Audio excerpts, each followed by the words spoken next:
Amigos, buenas noches. La 1:44 de la madrugada del lunes. La jornada en la SER no ha terminado. La jornada en la SER continúa. Aquí se trabaja 24 horas al día. Terminó el señor Botines con el deporte, eso sí, pero la jornada en la SER no termina nunca. Aquí trabajamos todos al pie del cañón y se cubren 24 horas de emisión. Es decir, que continuamos con toda la cadena SER pendientes de enigmas.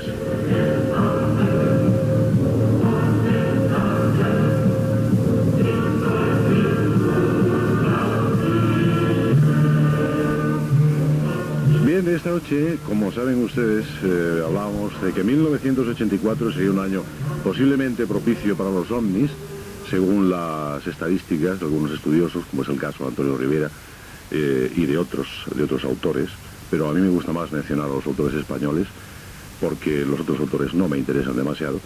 Y Antonio Rivera sí trabajó mucho sobre esto y estamos todos pendientes a ver si efectivamente en 1984 va a haber ovnis o no va a haber, por aquello de la oposición con Marte. Lo tendremos muy cerca, astronómicamente muy cerca, aunque lógicamente muy lejos en kilómetros. A millones de la Tierra estará. Pero, sin embargo, estará cercano a nosotros astronómicamente, de tal forma que podremos hacer una pequeña estadística, aunque sea, y ver si efectivamente hay o no hay, o más ovnis o menos ovnis que otros años. También tendremos, si es posible, pues haremos a lo mejor algún cuento de terror, si nos da tiempo a ello, y estará Miguel Hernán hablándonos de las religiones. Pero nos han pedido algo muy especial, y es que reprodujéramos aquellos sonidos especiales que traíamos, y esta noche traemos uno muy especial para ustedes. Uno muy especial que suele sonar en las madrugadas, en las noches.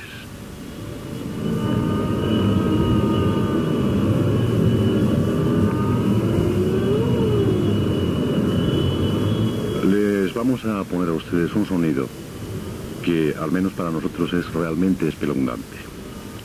Es un sonido típico de la madrugada y de las noches de luna.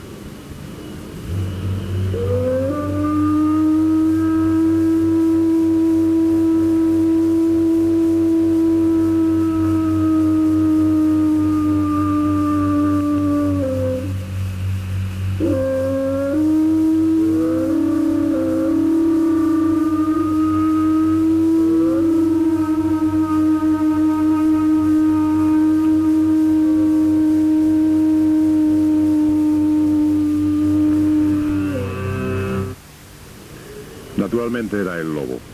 El lobo es el símbolo del valor entre los egipcios y romanos y guardián de muchos monumentos. Consagrado a Apolo, participaba de los mismos honores que el perro, ya que tiene el mismo origen. Los egipcios creían que Osiris había tomado su forma para socorrer a Isis y a Horus contra Tifón. En los misterios escandinavos, el postulante asumía el nombre de Gilfe, que significa precisamente lobo.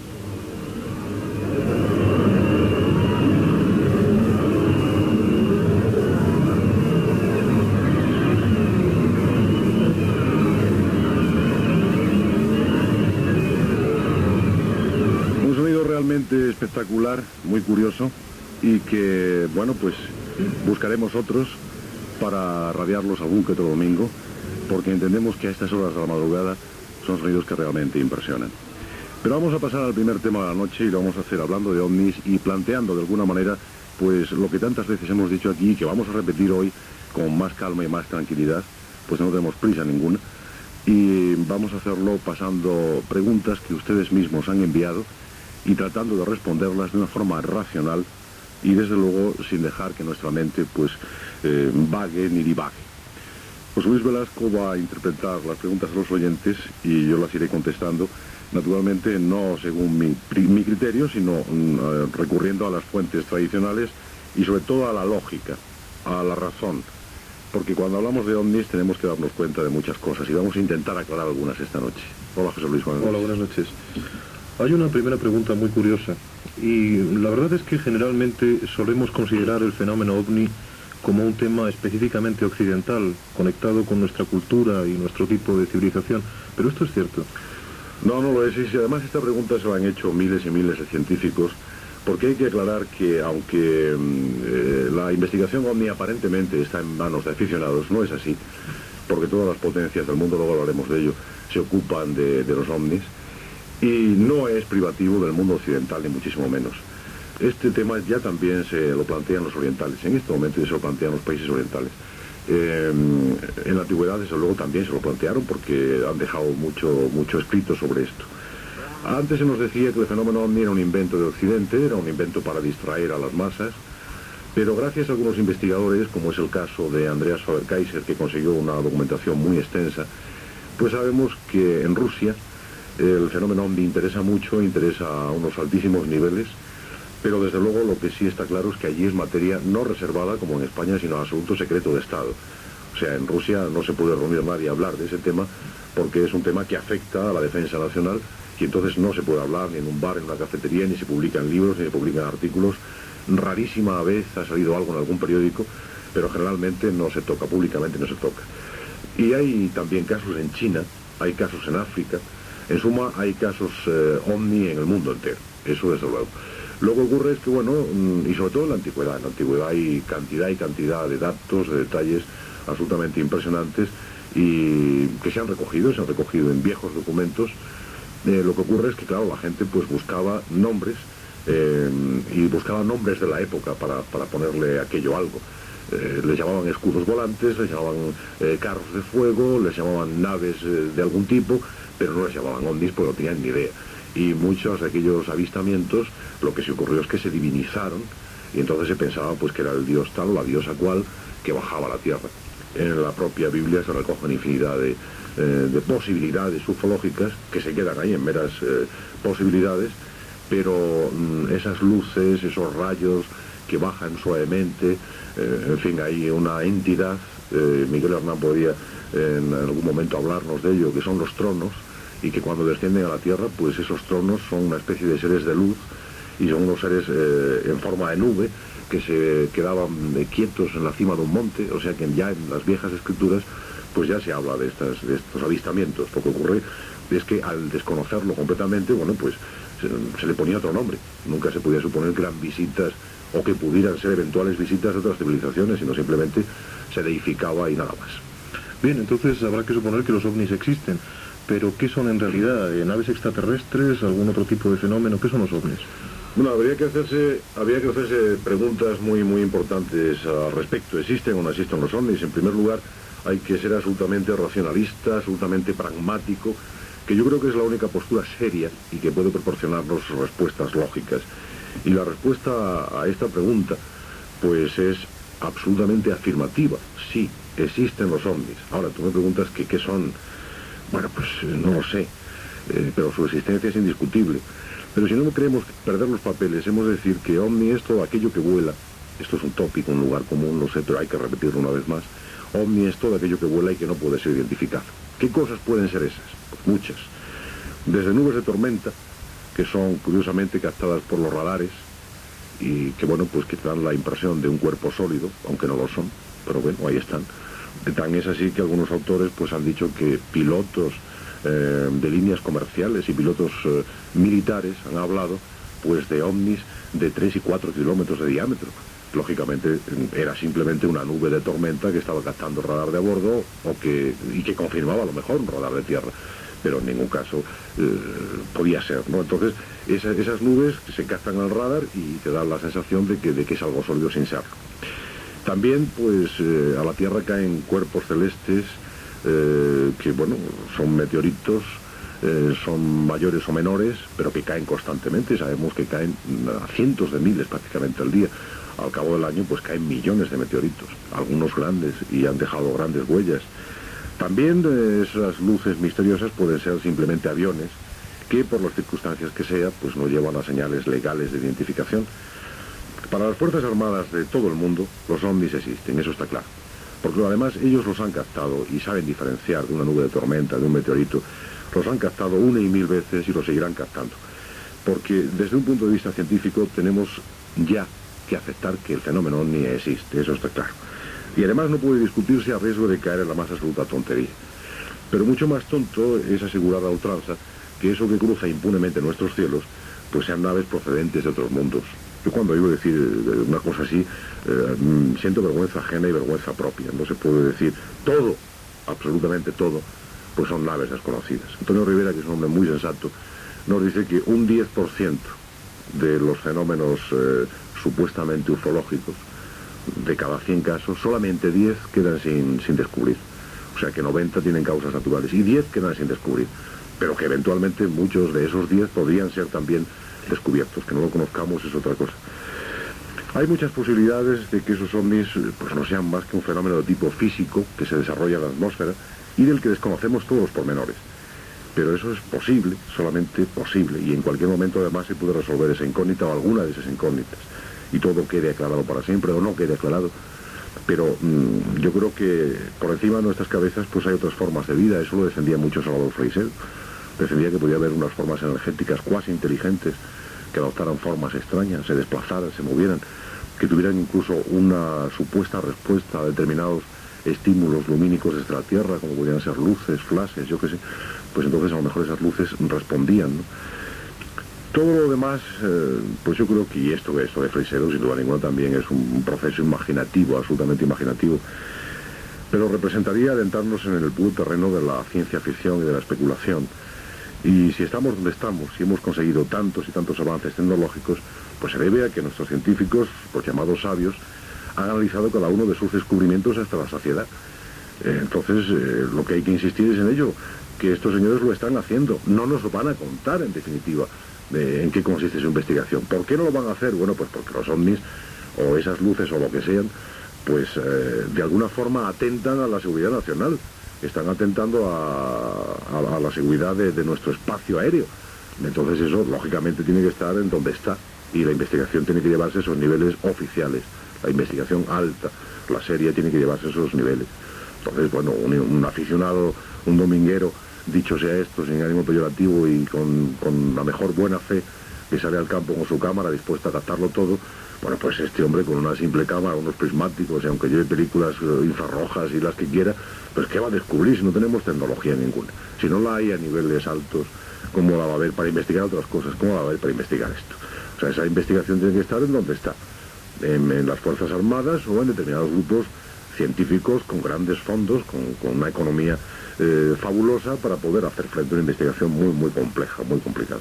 Bien, hablando de ciencia, sabemos, no demasiado bien, pero al fin y al cabo sabemos, que la ciencia tiene una serie de métodos para identificar o definir un fenómeno de cualquier tipo. ¿Podríamos conocer un poco mejor ese tipo de métodos? Y por otra parte, y sobre todo, claro, ¿podemos saber qué métodos emplea la ciencia, si es que emplea alguno, respecto al fenómeno OVNI?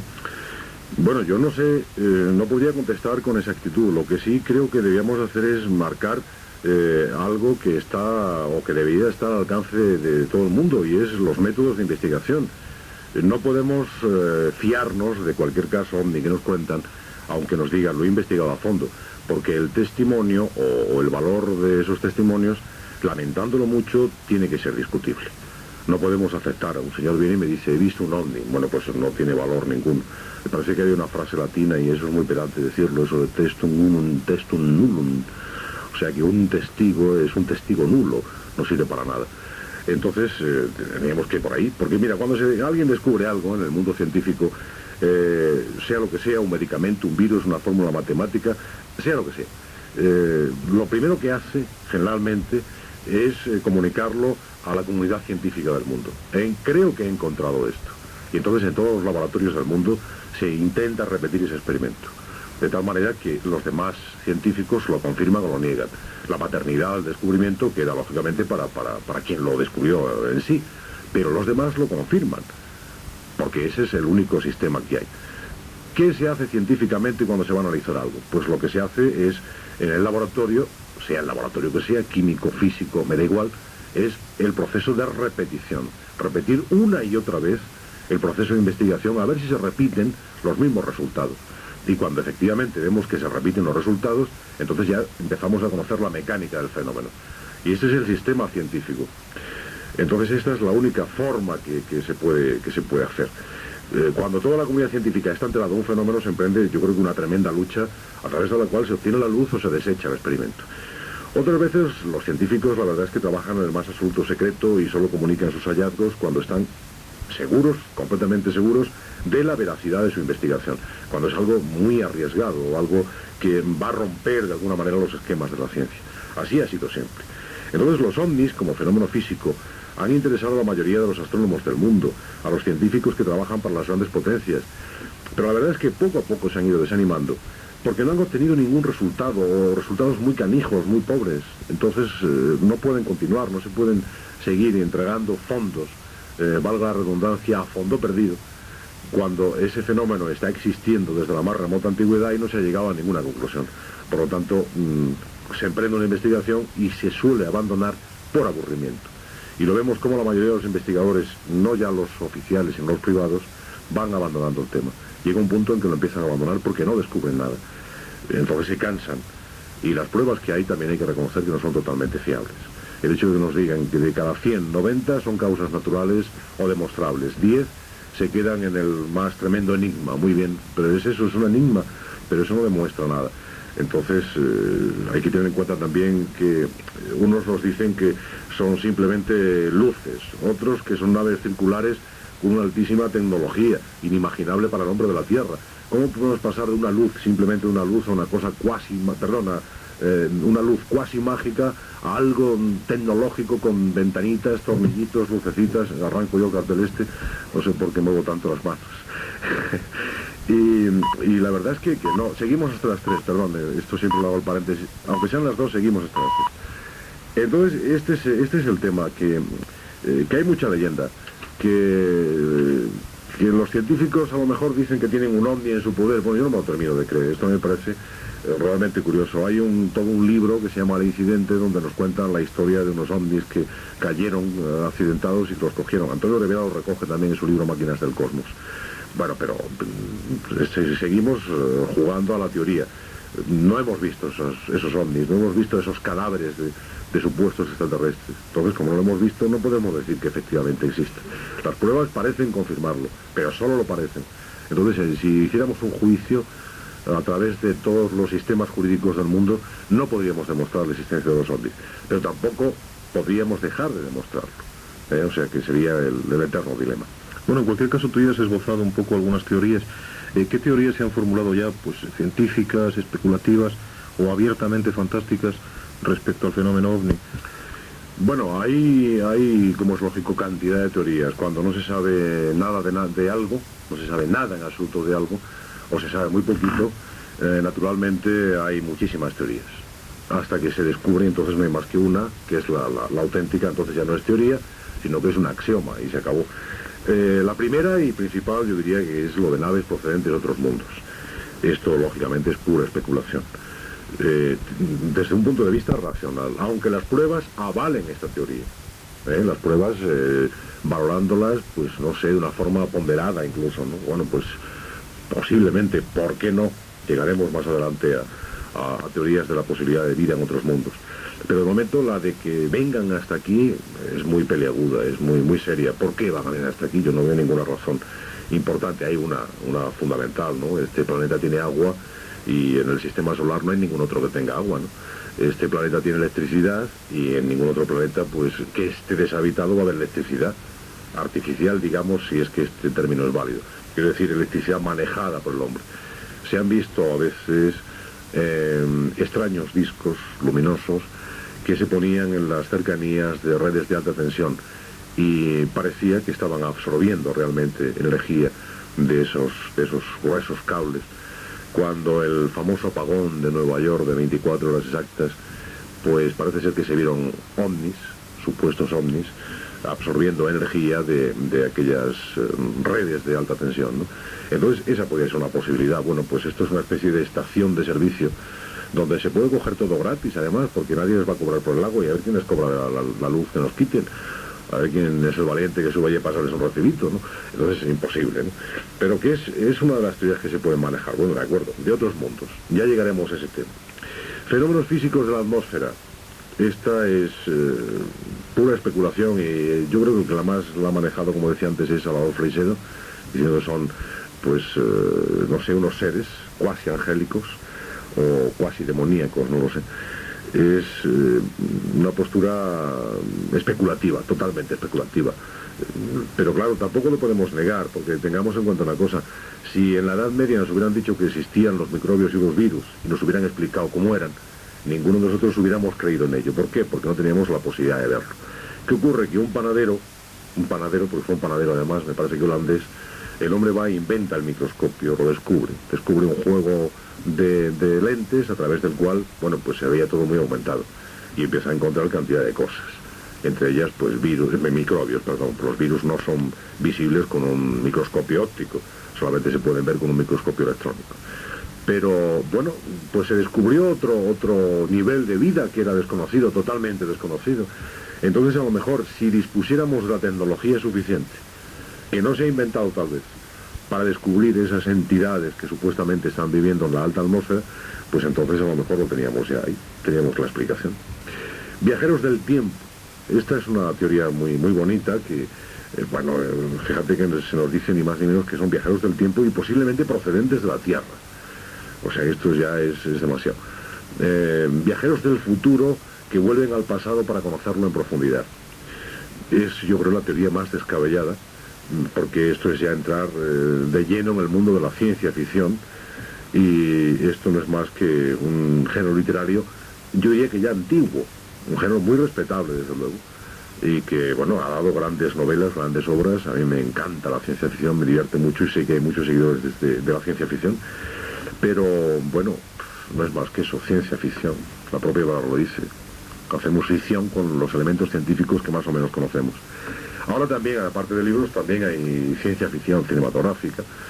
Ahí tenemos la Guerra de las Galaxias y todo eso, ¿no? El ET. Y, bueno, pues yo creo que ET, precisamente la película ET, ha puesto el fenómeno OVNI a la altura de las circunstancias y le ha dado un punto de realidad. De la misma forma que antes se justificaban la existencia de hadas, de sirenas, de elfos y de tantos y tantos seres, tú eso sabes mucho a través de Tolkien, pues ahora con ET se le da también ya forma a los extraterrestres, ¿no? De cualquier forma, lo que sí está claro es que el mundo entero está impresionado con este tema y lo sigue. Otra teoría, y esta es bastante plausible, pero todavía no demostrada, la posibilidad de existencia de plasma, de nubes de plasma.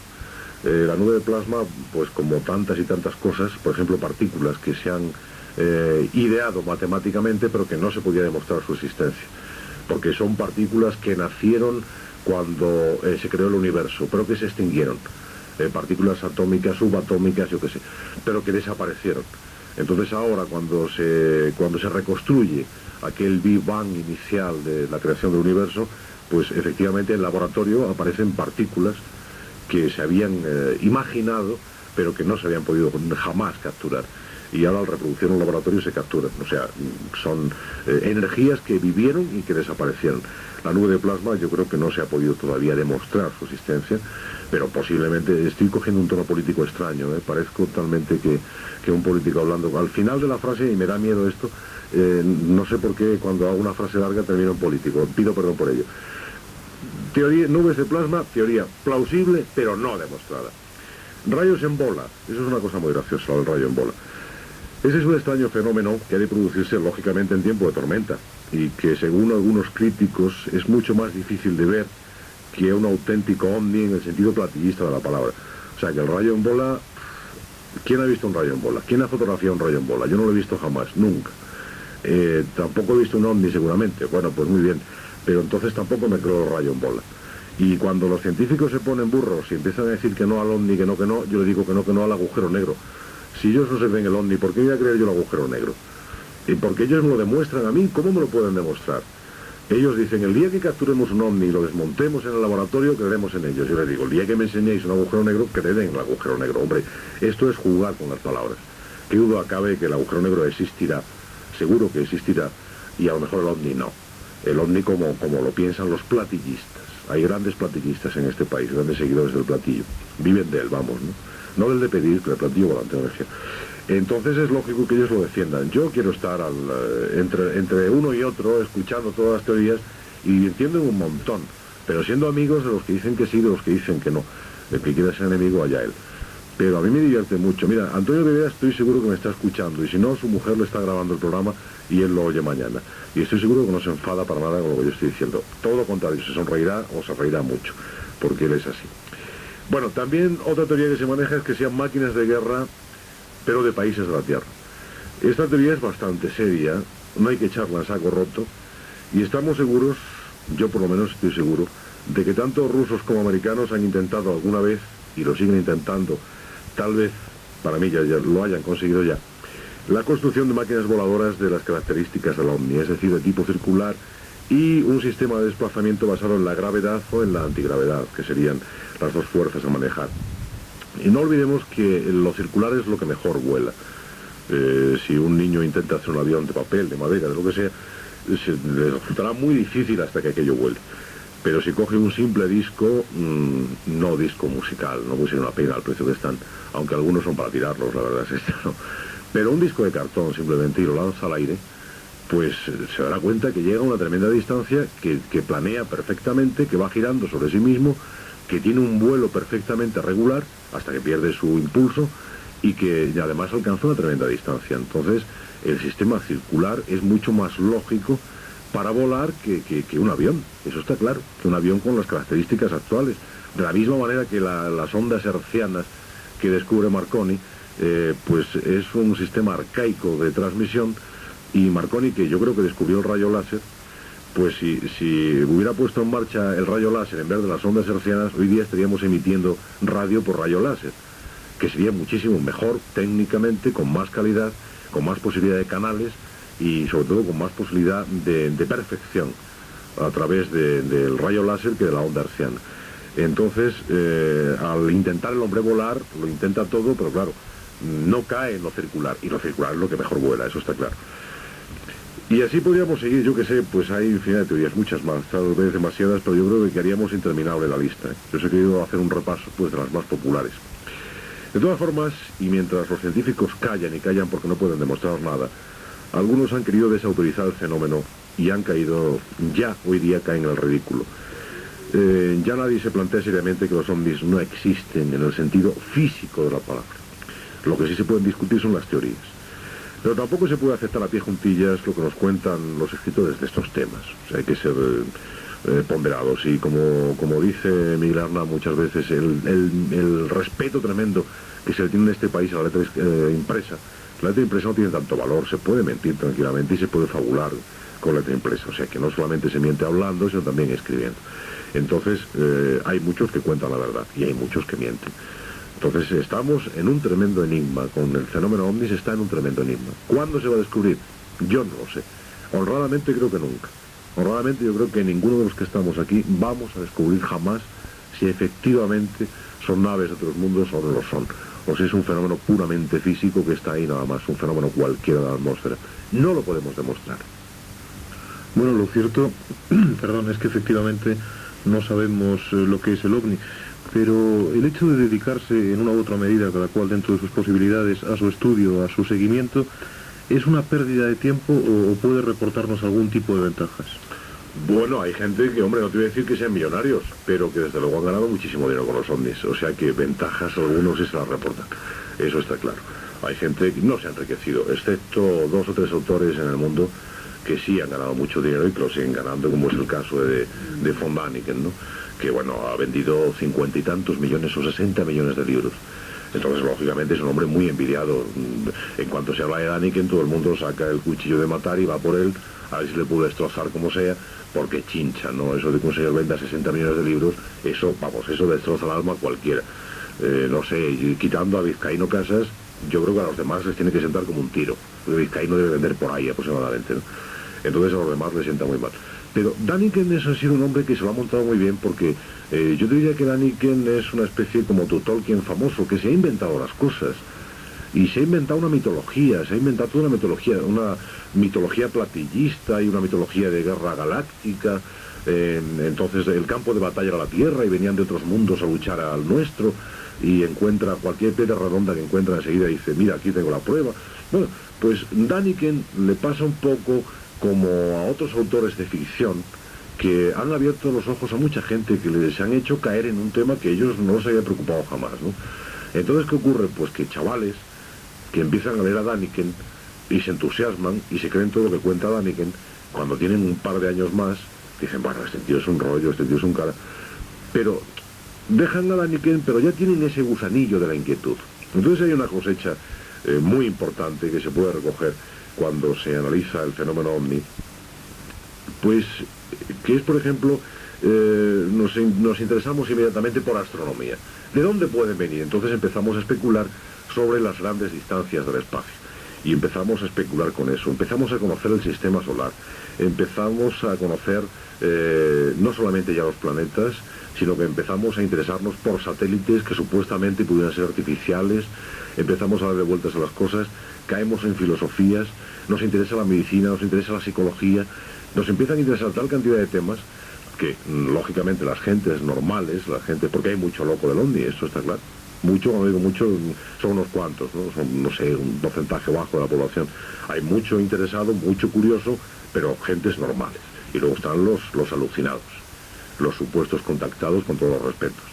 Y los alucinados, para los que todo es un ovni, todo. Una nube, una luz, un rayo, una linterna en la lejanía, un coche, todo es un ovni, todo es ovni. ¿Por qué? Pues les gusta, se divierten con eso. Y entonces esto sí, yo creo que hace un poco de daño, a la juventud le hace un poco de daño. No. Lo que hay que hacer simplemente es ir dando de lado a las cosas que no interesan y quedándonos con las cosas trascendentales, las cosas importantes.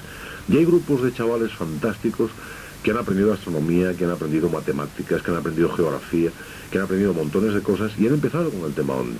Entonces, lógicamente, lo que sí les recomendamos es que busquen literatura seria, literatura que pueda de verdad aportarles algo.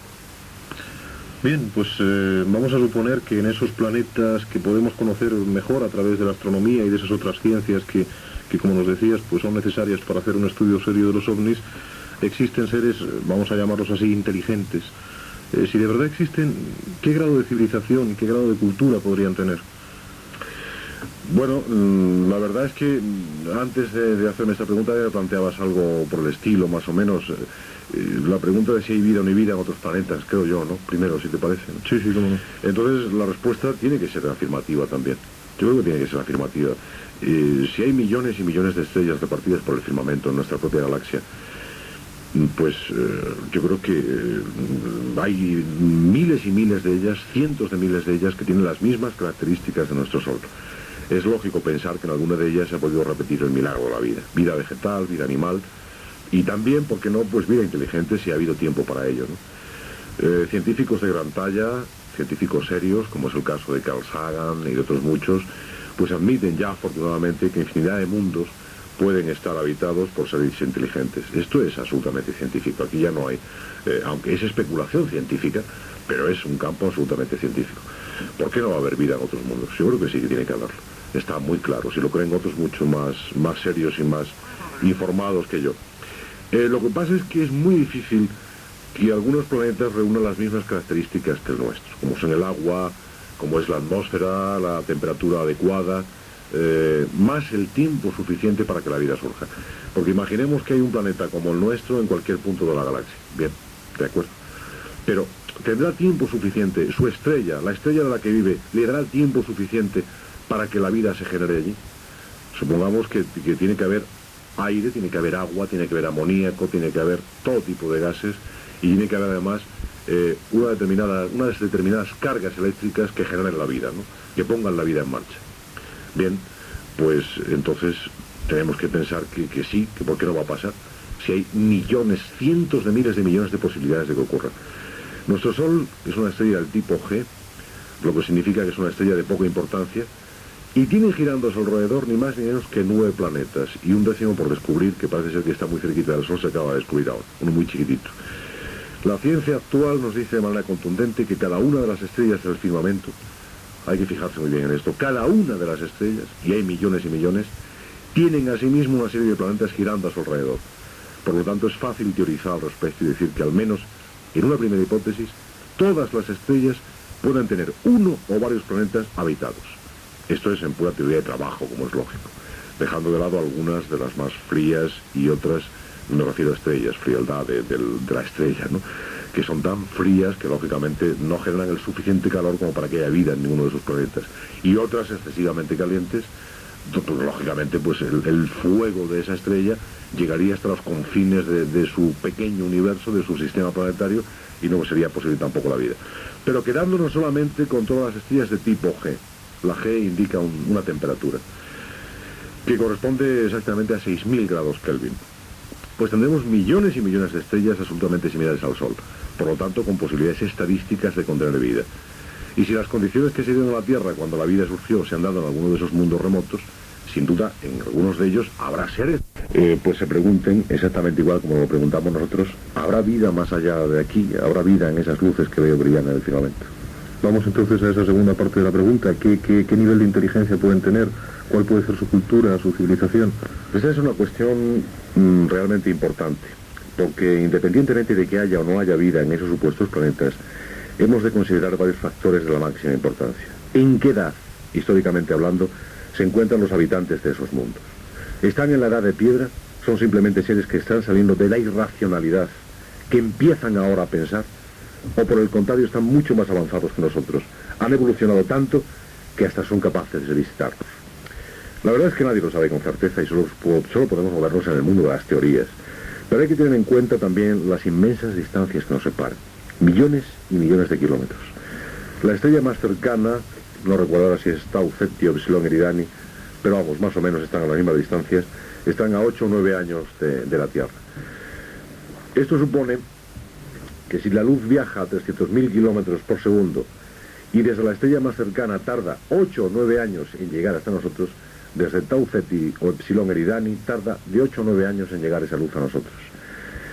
La verdad es que si hacemos la cuenta de kilómetros no nos caben, en un cuaderno entero no nos caben los ceros que nos salen. No podemos hacer el viaje, entonces no sabemos si habrá vida o no habrá vida, no lo podemos saber seguramente nunca. Yo creo que el hombre está condenado a vivir en su sistema solar, por lo menos. Ya sabemos que es capaz de salir de la Tierra, sabemos que es capaz de enviar máquinas fuera del sistema solar. Pero ahora mismo las Pioneer que están viajando ya fuera, alguna de ellas me parece que está ya fuera del sistema solar, bueno, hasta que se acerque a algún punto donde haya algo, pues pasarán a lo mejor 40 o 50 millones de años.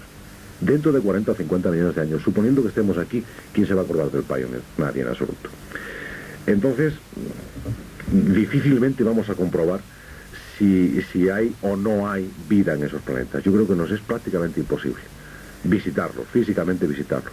Tenemos que seguir trabajando con teorías y nada más, no podemos hacer otra cosa.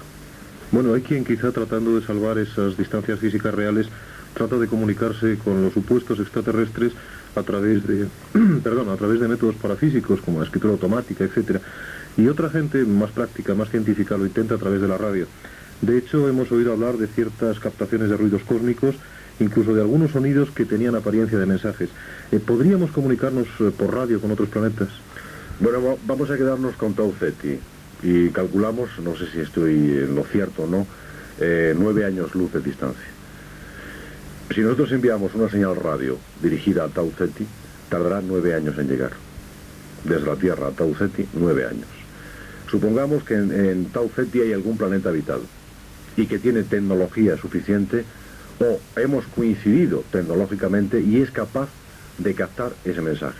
Porque si están, en vez de trabajando con ondas hertzianas, están trabajando con láser o con cualquier otro tipo de radiación, pues lógicamente nuestra señal radio ni les llega. Pasa por delante de ellos y no la captan. Vamos a suponer que trabajen con el sistema hertziano, que capten nuestro mensaje radio, enviado por un radiotelescopio, desde luego, nunca por una antena vulgar y corriente, por un radiotelescopio. Bien, analizan nuestro mensaje. Vamos a suponer que contesten, que eso es otro tema y muy duro. Vamos a suponer que contesten. Tardaría su contestación después de pensarse muy bien, pero tendrían que descifrar el mensaje. Después tendrían que calcular si contestaban o no. Y una vez que hubieran decidido contestar, tardaría la señal en llegar a la Tierra otros 9 años, porque al menos en nuestro universo no hay nada que supere la velocidad de la luz. No hay ninguna otra radiación que supere la velocidad de la luz. Lo que ya de por sí entraña 20 años de espera. 9 de ida, 9 de vuelta, 18, 20 años. ¿Quién puede estar 20 años esperando la contestación a una pregunta? Entonces yo creo que tenemos barreras muy concretas. Parece que alguien muy superior a nosotros, muy inteligente, nos ha situado en pequeños universos y nos ha dicho, ahí os quedáis y de ahí no os vais a poder mover. Entonces sí se han captado señales. Hubo un proyecto que lo puso en marcha, entre otros científicos, ahora no recuerdo nombres, pero Carl Sagan también estaba en el proyecto OSMA, y el radiotelescopio de Arecibo, en Puerto Rico, se dedicó, no fue el de Arecibo, fue otro radiotelescopio gigantesco en los Estados Unidos, no en Puerto Rico. Se dedicó unos días a intentar captar ruidos del espacio, y se captaron muchísimos ruidos. Ruidos, bueno, pues el universo por sí mismo emite ya en frecuencia radio. Emite en una serie de frecuencias, en 11 metros, emite radiaciones de centímetros, que son perfectamente captables por nuestras radios de la Tierra. Pero ¿qué ocurre? Bueno, pues que incluso algunos de ellos tienen impulsos que dan la sensación de continuidad y que nos pueden dar la impresión de un mensaje codificado o cifrado. Pero bueno, de pronto ese supuesto mensaje desaparece, ese ruido desaparece. Pero bueno, esto ya viene de 1934, que te quiero decir que no es de ayer el tema, ¿no? Una oposición de Marte que incluso, pues, en un papel fotográfico especial que se conectó a un amplificador radio, pues incluso se dibujaba una cara casualmente, yo que sé, muchas cosas, ¿no? Son pormenores en los que iremos entrando poco a poco para ir contando a los oyentes. Pero la verdad es que no hay posibilidad. Eso con Tau Ceti, que es la estrella más cercana. Tau Ceti o Silondrian, insisto, no me acuerdo cuál es la que está más cercana, pero es igual. Tardaría 20 años el mensaje en llegar a nosotros de vuelta. Entonces imagínate a una estrella o a un planeta situado en el centro de la galaxia. Bueno, pues ¿para qué contarlo? Ya no hay que hacer números. No llegaría en la vida de la Tierra, no llegaría la respuesta, no daría tiempo. Así de fácil. Bien, yo te quería pedir algo que sé que no te gusta demasiado, pero te voy a pedir que aconsejes a quienes quieren dedicarse seriamente a estudiar el fenómeno OVNI, o simplemente pues a quienes nos interesamos por él y muchas veces no sabemos a qué atenernos en relación con todo lo que vemos, leemos y oímos. ¿Qué consejos podrías dar? Pues es muy difícil, porque mira, precisamente había una carta de Galicia donde de un instituto nos pedían precisamente esto. Nos pedían un esquema para montarse un estudio ufológico. Bueno, pues esto es muy comprometido, porque lo primero que hay que hacer es ser muy racionalista. Desgraciadamente, porque la imaginación vuela, que es un gusto. Se escapa y no hay quien la contenga. Lo primero que hay que ser es muy racionalista, muy frío. No entusiasmarse, que es lo que hace cualquier científico, no entusiasmarse. Porque si te entusiasmas, entonces ya te ciega, la ilusión te ciega, y no ves porque precisamente el árbol no te deja ver el bosque, ¿no? Entonces lo que hay que hacer es no entusiasmarse. Hay una serie de libros claves, y yo diría que el de Antonio Rivera, El gran enigma de los platillos volantes, que él mismo dice es la Biblia de los ovnis, y es verdad, porque recoge cantidad de cosas. Hay alguien que conoce también Miguel Hernán, que es Dayan, en Barcelona, que escribió Platillos volantes en la antigüedad. Hay una serie de libros básicos donde se nos plantean los grandes enigmas, nunca las soluciones. Entonces yo creo que hoy día el estudiar el tema OVNI nos puede proporcionar una gran cosecha científica, tecnológica, en definitiva una gran cosecha cultural. Pero no vamos a llegar a ningún resultado. Que nadie espere que va a tener la fortuna de descubrir nada. No va a descubrir nada.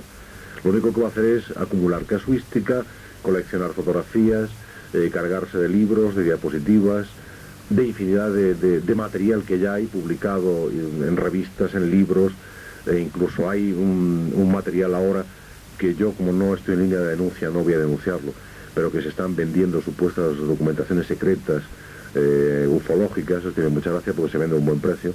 A mí me han ofrecido, por ser yo quien soy, me lo han ofrecido por 100.000 pesetas. Yo le enseñé que ya la tenía, vamos, que no era tan secreta, que eso era una broma, ¿no? Bueno, pues era simplemente los resultados de unas sesiones hipnópticas con determinados contactados. Bueno, pues entonces lo que tienen que hacer es ser muy racionalistas, nada más, y marcarse un esquema como si fueran a investigar cualquier otra cosa. ¿Qué tipos de ovnis se dice que ha habido? La tipología es muy curiosa. Este cartelón a mí me da un disgusto, A mí me da un disgusto este cartelón, ¿verdad? Es que me han puesto un cartelón grande aquí en el micrófono y hace mucho ruido. Marcarse un esquema absolutamente científico. ¿Qué puede ser? ¿Desde qué época se está hablando de este fenómeno? Retroceder en la historia, retroceder en el tiempo, valorar los autores modernos y sobre todo darse cuenta de que estamos trabajando en un mundo de fantasía, en un mundo de ilusiones, y que el ovni es un poco, pues, el hada de nuestros tiempos. Que en la Edad Media, pues, toda luz que se veía sobre un árbol era una aparición mariana.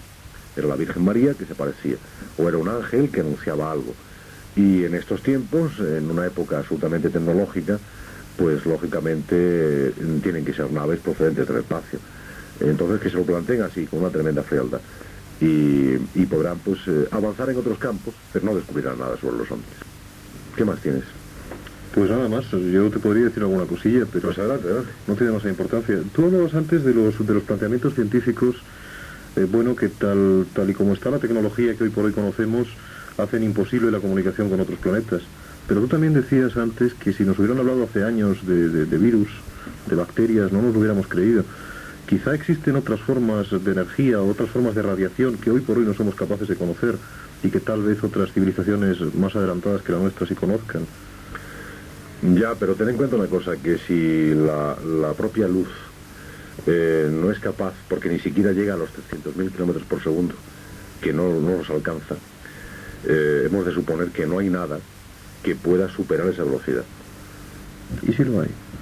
Ese es el gran enigma, que lo puede haber, pero aunque lo haya, incluso a 300.000 kilómetros por segundo que está viajando la señal que estamos produciendo en estos momentos con nuestras cuerdas bucales, esa misma señal que estamos produciendo y que convertimos en energía, pues no es capaz de viajar más de 300.000 kilómetros por segundo. Aún así, que ya sería llegar, pues no, a llegar al centro de la galaxia, imagínate la respuesta a lo que tardaría. Imagínate ya llegar a otras galaxias. O sea, es que yo no puedo imaginarme algo más rápido que la luz. Es más, cuerpos que se supone que estaban viajando a esas velocidades, vemos como los cuerpos muy, muy alejados, ¿no?, de la galaxia, van ya cediendo y van amortiguando su velocidad, ¿no? Esto se ha comprobado a través de determinadas técnicas de observación astronómica, se ha podido detectar. ¿Qué ocurre? Que tal vez en la explosión inicial de nuestro universo, pues los cuerpos serían disparados a una tremenda velocidad, pero van perdiendo ya que el impulso inicial, entonces su velocidad va decreciendo. La luz no, la luz sigue viajando a esa velocidad, bien, pero ¿qué es lo que lo puede superar? Ahora sabemos, por ejemplo, partículas que no se ha demostrado que existan, como es el caso del neutrino. El neutrino es una partícula que existe en teoría nada más, porque no se ha podido capturar todavía ningún neutrino. Fíjate si tiene potencia el neutrino, que sería capaz de atravesar una pared de plomo del espesor del sistema solar nuestro, es decir, desde Plutón hasta la otra punta de la elipse de las órbitas planetarias. Eso sería impenetrable para nada. El neutrino atravesaría tranquilamente esa pared de plomo. ¿Pero por qué? Porque es tan pequeño, es una partícula tan diminuta, que pasaría por entre las moléculas del plomo sin rozarlas, en una pared tan gigantesca como sería, pues fíjate, cubriendo todo nuestro sistema solar. Entonces el neutrino pasaría por entre las moléculas de ese plomo sin darse cuenta. El neutrino, caso de existir, está atravesando en estos momentos la Tierra, nos está atravesando a nosotros y no lo advertimos, ni él nos advierte tampoco. Y hay una teoría respecto a esto, una teoría fantástica sobre el cáncer. Que existan determinadas partículas que eventualmente pudieran bombardear una célula del cuerpo humano y que entonces esa energía fuera la que desencadenara el cáncer, desencadenara los tumores, determinados tipos de tumores, porque hay otros que se saben más o menos cuáles son las causas de su producción. Y tuvimos una reunión con médicos, con gente muy avanzada, muy abierta, sobre la posibilidad de que hubiera una suerte o mala suerte de rayos cósmicos que al incidir en la célula humana pues pudiera producir este tipo, un tipo cualquiera de tumores. Y no se desechó porque no se podía desechar esa posibilidad, porque si ahora mismo cogemos cualquier ser vivo y le bombardeamos con energía, sabemos, con energía atómica, vamos, que ahora mismo una central nuclear tiene un escape, tiene una fuga, y sabemos perfectamente que el pobre caballero que esté cerca de la fuga va a morir, si no inmediatamente, va a morir en unas pocas horas, en unos días, en unas semanas, en unos meses, va a morir. Y de hecho hay pruebas de que ha habido ya víctimas de las centrales nucleares. No más que de otras cosas, no más que de una mina de carbón, ni muchísimo menos, pero ha habido víctimas, es decir, una radiación que mata. Entonces puede haber otras radiaciones cósmicas que llegan, inciden en una célula y producen este tipo de problemas. Bueno, ahí está la teoría. Es decir, que energías pueden existir muchas. Y no las desconocemos totalmente. Pero a mí se me hace muy difícil que cualquiera de esas energías viaje a más velocidad que la luz. Se me hace muy difícil de entender. Y a la ciencia más. Porque yo lo que estoy diciendo, obviamente no lo he pensado yo. Me estoy limitando a recoger el pensamiento de muchas personas, de otros interesados y sobre todo interesados de un alto nivel científico. Entonces nadie es capaz de imaginar algo más veloz que la luz. Entonces, por ahí no te podría contestar. Sin embargo, la ciencia, y tú hablabas antes de ello, la ciencia siempre nos hace pensar en aquel incidente de Galileo, ¿no? Cuando se le obligó a jurar de una verdad y él dijo aquel de y sin embargo se mueve, dijo aquello de y sin embargo se mueve. Lo curioso del caso, por cierto, es que Galileo también estaba equivocado, porque él creía que el Sol por su parte estaba fijo y no se movía. Perdón, vaya noche. No se movía en absoluto. Realmente es que no sabemos a qué atenernos. Y yo también te preguntaba antes por la actitud que debemos tomar quienes, sin ser, vamos a decirlo así, grandes aficionados al tema, estamos interesados por él, nos sentimos en alguna manera atraídos y sobre todo pues oímos noticias como las que tú sabes que frecuentemente saltan a las páginas de los periódicos y aquí a las antenas de la radio, noticias de ese tipo: ovni avistado en tal sitio, piloto que se desvía. ¿Qué podemos pensar, vamos a decir, las gentes corrientes de todas esas cosas? Bueno, las gentes corrientes tenemos que pensar con la cabeza y tenemos que elegir lo que queramos, porque para eso somos libres, somos seres libres. Entonces podemos pensar, pues desde que son ovnis, que vienen de Marte tranquilamente a visitarnos, y si somos felices con ello, ¿por qué no lo vamos a pensar? Lo que a mí no me parece bien es que se publique un libro diciendo que eso es así. Hay que poner una franja en el libro que diga ciencia ficción o pensamiento del autor. El autor cree que, pero que no lo dé como dogma. Entonces cada cual que piense lo que quiera. La actitud de cada uno de nosotros debe ser absolutamente libre. Lo que ocurre es que si nos dejamos encandilar por el tema ovni, podemos entrar en un campo muy, muy, muy peligroso. Y hemos visto como muchas mentes se han desviado, desgraciadamente, por estas causas. Lo que ocurre, para mí al menos, es que no, el culpable no ha sido el tema ovni, sino que esas personas ya estaban predispuestas. O sea, que eran neuróticos, que ya tenían su neurosis. Y entonces buscaban un motivo, buscaban algo. Pero a mí, ¿qué más me da caer en un ovni o estar repartiendo propaganda de una secta por las calles o intentar vender a un dios cualquiera desesperadamente? Me da lo mismo. Yo creo que son neurosis todas.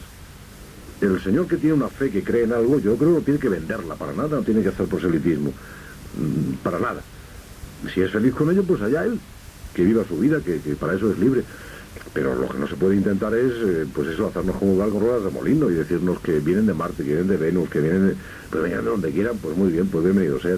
Antes se planteaba un tema que era el contestar o no contestar al supuesto mensaje. Y esto se planteó muy seriamente y ha habido científicos que han dicho, yo no contestaría. O sea, que nada de entusiasmo. Si, por ejemplo, ahora con un radiotelescopio captamos una señal que nos dicen habitantes de la Tierra, atención, somos los energúmenos de Tau Ceti que queremos dialogar con vosotros. Yo creo que lo mejor sería callarnos, no contestar. Yo no he oído nada, yo no hice nada, yo no he visto nada, no va a ser que vengan y la líen, ¿eh?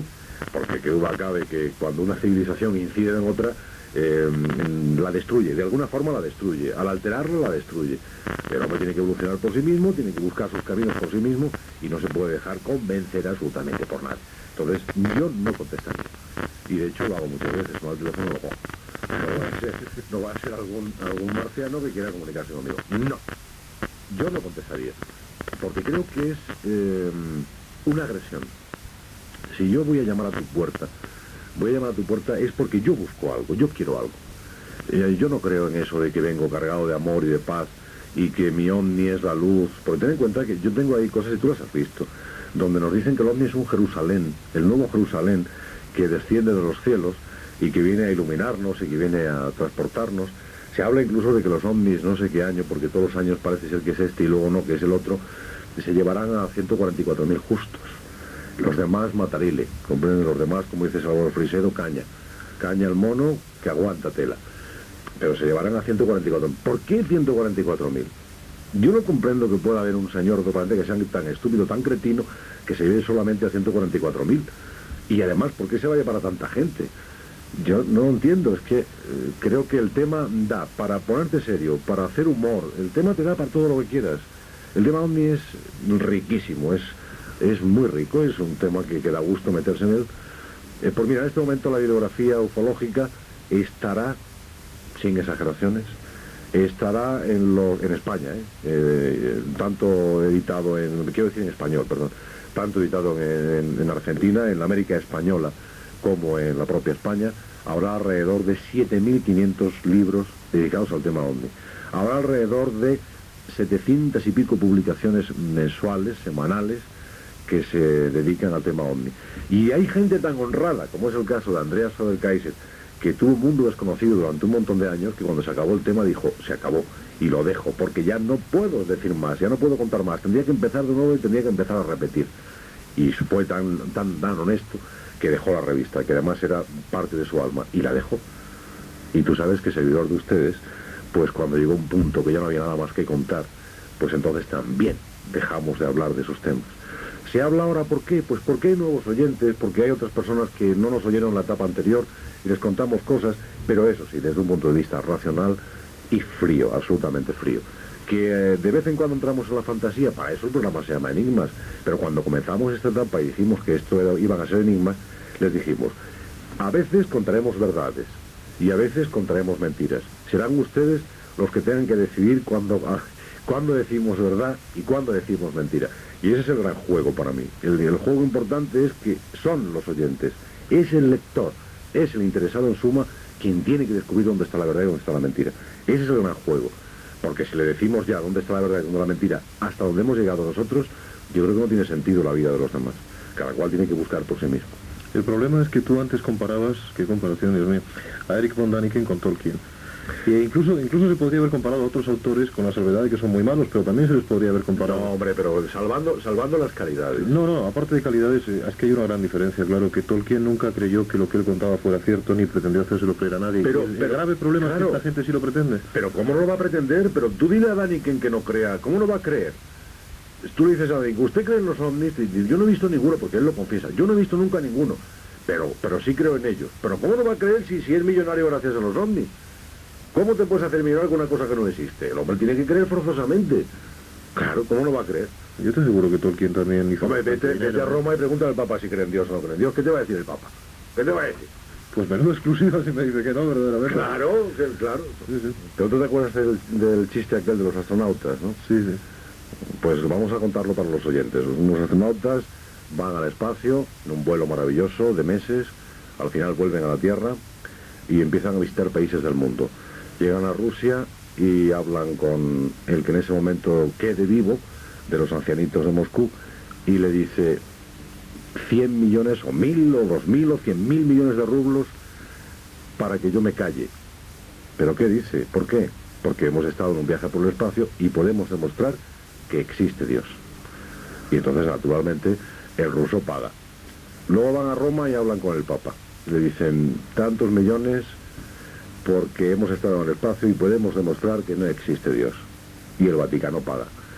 Y llegan a Washington y hablan con el Reagan de turno y le dicen, tantos millones de dólares o cantamos, porque hemos descubierto que existe Dios. Y pues yo creo, si yo creo en Dios, ¿por qué os voy a pagar? No, pero es que es negro. Entonces este es el tema, ¿no? Que se puede especular infinito, se podemos estar toda la vida especulando. Entonces yo creo que seguiremos especulando otros domingos, porque el tema da para mucho, yo creo que es muy divertido, y sobre todo porque ponemos en marcha nuestra mente, que yo creo que en definitiva es lo que interesa.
es que hemos hablado mucho, son las 2:43 de la madrugada, hemos hablado mucho, pero había que contarlo y quedan muchas preguntas por plantearnos.